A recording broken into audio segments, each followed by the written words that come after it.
ازيكم يا حلوين، عاملين ايه؟ تعالوا نعمل كده مع بعض فطار اسكندراني سهل جدا. آه ما ينفعش اصلا كده يعدي الاسبوع غير ما اكون عملته مرتين تلاتة. فطار سهل جدا وسريع ولذيذ ومغذي في نفس الوقت.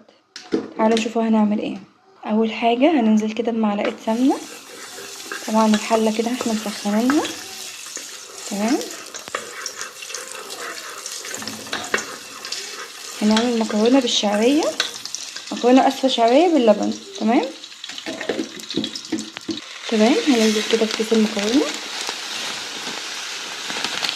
ننزل بكيس كامل. تمام.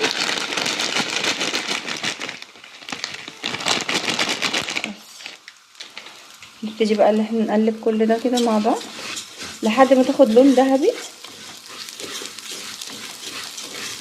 هنقلب كده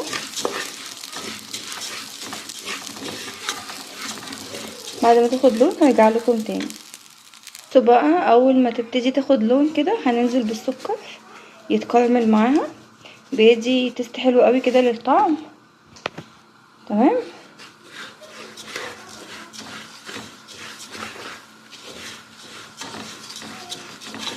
ونبتدي بقى اللي احنا نقلب كل ده كده مع بعض، هيتكرمل كده معاها، هيدي طعم حلو قوي قوي للمكرونه.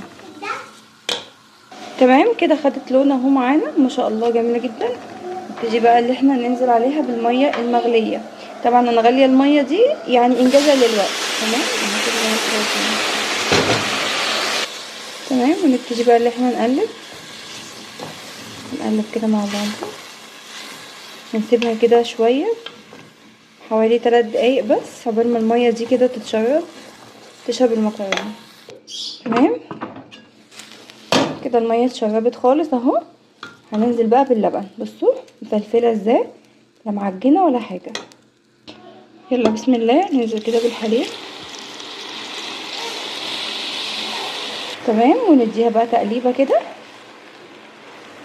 هننزل عليها كمان بباكت فانيليا، وكمان باكت فانيليا يعلي معانا الطعم. نديها تقليبه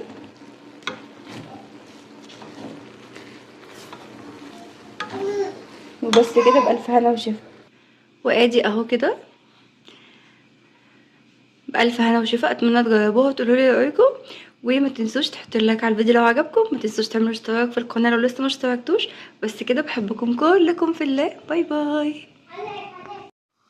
ازيكم يا حلوين، عاملين ايه؟ تعالوا نعمل كده مع بعض فطار اسكندراني سهل جدا. ما ينفعش اصلا كده يعدي